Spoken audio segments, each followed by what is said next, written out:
বঙ্গোপসাগরে সৃষ্টি হওয়া ঘূর্ণিঝড় রেমালের প্রভাবে বাংলাদেশের 4টি সমুদ্র বন্দরের ওপর সতর্ক সংকেত বাড়ানো হয়েছে।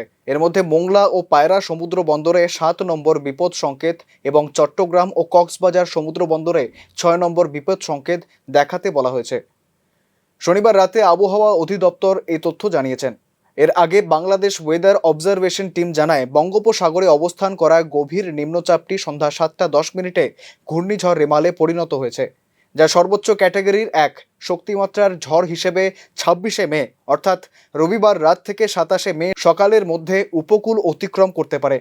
ঘূর্ণিঝড়টি সন্ধ্যা 6টায় বাংলাদেশের পায়রা সমুদ্র বন্দর থেকে 365 কিলোমিটার, মোংলা থেকে 405 কিলোমিটার, কক্সবাজার থেকে 400 কিলোমিটার এবং চট্টগ্রাম সমুদ্র বন্দর থেকে 455 কিলোমিটার দূরে অবস্থান করছে। ঘূর্ণিঝড়ের প্রভাবে উপকূলীয় এলাকায় স্বাভাবিকের চেয়ে 3 থেকে 5 ফুট জলোচ্ছ্বাসের আশঙ্কা করা হচ্ছে। ঘূর্ণিঝড় রোমালের ক্ষয়ক্ষতি কমাতে ব্যাপক প্রস্তুতি নিয়েছে চট্টগ্রাম বন্দর কর্তৃপক্ষ। বন্দরের নিজস্ব অ্যালার্ট 3 জারি করা হয়েছে। 3টি কন্ট্রোল রুম খোলা হয়েছে। এর ফলে জেটিতে থাকা সব জাহাজের লোড আনলোড কার্যক্রম বন্ধ হয়ে গেছে। এই জন্য আমরা সমস্ত প্রশাসন, আমাদের কর্মী বাহিনী, স্বেচ্ছাসেবকরা প্রস্তুত রয়েছে। ধন্যবাদ। এটা ধরেন আগামীকাল ভোর থেকেই এটার প্রাথমিক পর্যায়ে আঘাত শুরু হবে। আগামীকাল এবং সন্ধ্যা পর্যন্ত মধ্যে এটা অতিক্রম করবে বলে আমাদের বর্তমানে পূর্বাভাস যে মনে হচ্ছে আর কি।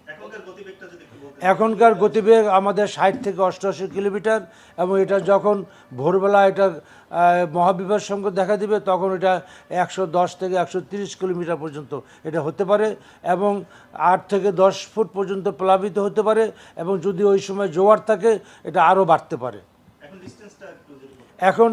এখন আমাদের মোংলা পোর্ট এবং আমাদের পায়রা পোর্ট থেকে 365 কিলোমিটার দূরে রয়েছে, মোংলা পোর্ট থেকে 405 কিলোমিটার দূরে রয়েছে এবং এটা 16 থেকে 17 মাইল বেগে ধেয়ে আসছে সামনের দিকে। সবাইকে ধন্যবাদ। জয় বাংলা, জয় বঙ্গবন্ধু। ঝড় মোকাবিলায় উপকূলবর্তী বিভিন্ন এলাকায় সচেতনতামূলক মাইকিং করছে পুলিশ, ফায়ার সার্ভিস ও কোস্ট গার্ডের সদস্যরা।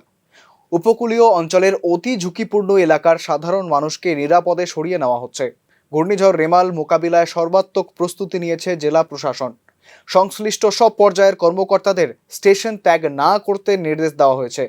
ঘূর্ণিঝড়কে কেন্দ্র করে বাংলাদেশের উপকূলীয় উপজেলা শ্যামনগর, আশাশুনি সহ কালীগঞ্জ, দেবহাটা এলাকার আশ্রয় কেন্দ্রগুলোকে প্রস্তুত, শুকনো খাবার মজুত, প্রত্যেক ইউনিয়নে মেডিকেল টিম প্রস্তুত ও পর্যাপ্ত খাবার জল মজুত রাখা হয়েছে।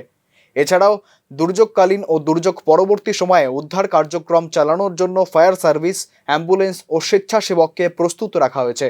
জরুরি প্রয়োজনে পুলিশ, নৌবাহিনী ও কোস্টগার্ডও প্রস্তুত রয়েছে। এটা রাতের শেষ দিক অথবা কালকে ভোরের দিকে এটা আমাদের আরও মহাবিপদ সংকেতের দিকে যে চলে যাওয়ার সম্ভাবনা রয়েছে। আমরা এখন থেকেই আমাদের উপকূলের সমস্ত মানুষকে নিরাপদ আশ্রয়ে যাওয়ার জন্য আহ্বান জানাচ্ছি এবং উপজেলা, জেলার সমস্ত প্রশাসনকে, আইন শৃঙ্খলা বাহিনী, স্বেচ্ছাসেবক, রেড ক্রস, সিপিবি সহ সমস্ত স্বেচ্ছাসেবকদেরকে অনতিবিলম্বে সমস্ত উপকূলীয় মানুষকে নিরাপদ আশ্রয়ে নিয়ে আসার জন্য আমরা আহ্বান জানাচ্ছি। সাথে সাথে আমরা এই যখন এটা মহাবিপদ সংকেতে কালকে ভোর নাগাদ দেখা দেওয়ার সম্ভাবনা, তখন আপনার 8 থেকে 10 ফুট বেগে আপনার জলোচ্ছ্বাসে উপকূল প্লাবিত হওয়ার সমূহ সম্ভাবনা রয়েছে এবং শুধু সেটা জোয়ারের সময় থাকে এবং সেটা আরও বেশি মাত্রায় প্লাবিত হওয়ার সম্ভাবনা রয়েছে।